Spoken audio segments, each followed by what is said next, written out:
Hello everyone, magandang umaga sa inyo. Time check mga mare, it's 12:16 ng July 13 mga mare. At ngayon ay unang-unang araw or unang-unang video ko para sa week na ito. Ito yung naman yung task ko na naman na panibago at sana samahan nyo ulit ako tulad ng pagsama nyo sa nakaraan kong task last week.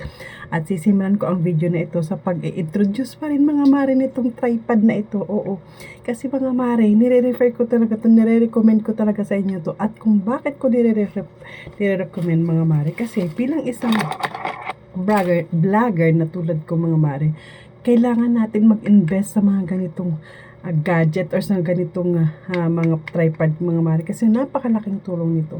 Kung bakit ko nire-recommend to mga mare, kasi napakadami niyang purpose kung bakit kailangan mo siyang bilhin. Unang-unang mga mare, nahahaba nga ito na sobrang haba talaga, mas matangkad pa sa akin. Pangalawa mga mare, at ang pag-open niya ay ganyan, kadali lang siya mga mare. Tapos mga mare, ang paa niyan ay ano na siya, apat na yung mga mare, apat na kaya siguro. Ang higpit mga mare, hindi mo siya basta makukuha. Ayan, yan, ganyan lang yung ganyan mga mare. O, apat na yung mag-hold dyan. Kaya kahit gano'n ka kataas yung ilalagay mo, ay ayos na ayos mga mare. Tapos mga mare, ang kagandahan nito mga mare, may kasama na rin itong lid. Ayan, may ilaw na rin itong mga mare na pwede nyo gamitin habang kayo ay nagbablog. O, diba? Napakaganda nito mga mare. Ang paggamit naman nito is nakasuksok lang to dito mga mare. Ayan, nakasuksok lang yan dyan mga mare. Tapos dito nyo ilalagay yung cellphone. O, diba? Maliwanag na siya mga mare. Tapos mga mare, pwede mo siyang iganyan kung ikaw ay may mga ano yan, may mga tugilan na to mga mare. Pwede kayong mamili kung anong kulay ang gusto nyo. Yan, nagaganyan pa yan. Yan, ayan, puro puti. Pero kung anong kulay ang gusto nyo, pipiliin, pwede mga mare. Iba't ibang kulay meron yan, oh. Tapos yun nga, nagpa-flash ng ganyan. O, diba? Ang ganda nito mga mare. Rechargeable to mga mare, kaya hindi kayo mangangailangan ng battery.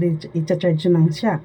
Tapos ito mga mare, itong selfie stick na to, kung halimbawa sa malayo masyado, dahil nga masyadong mahaba ganyan, hindi ka rin problema mga mare, dahil ito ay meron ding kontrolin ng inyo. Ipapasok mo lang, i-connect mo lang to sa Bluetooth mga mare. Tapos ito mga mare ay na-charge din. Rechargeable din ito, na-charge din ito mga mare. Oh.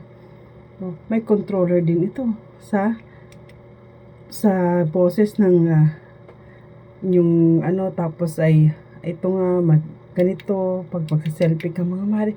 Tapos napaka-safe niyan mga mare, kasi mahigpit, unlike sa mga dati kong ginamit mga mare na madaling malaglag yung kanilang control. Kaya napakaganda talaga nito mga mare. Tapos kung gusto mo naman mga mare mag-adjust, i-level up nung tripod na ito mga mare, pwede mo kayang bumili nung yung tripod na yung sinusundan ka mga mare, ikakabit nyo lang siya dito. At least safe pa rin yun, kasi matibay nga dito. Kaya napakaganda nito mga mare. Kaya dito ko sinimulan ang aking video sa umaga o umaga na nga ito mga mare. Kung gusto nyo, ilalagay ko yan sa yellow basket, at napakaganda talaga nito, or sa comment section. Mag-invest tayo sa tama. Okay, maraming salamat. Samahan nyo ulit ako sa panibagong linggo ko.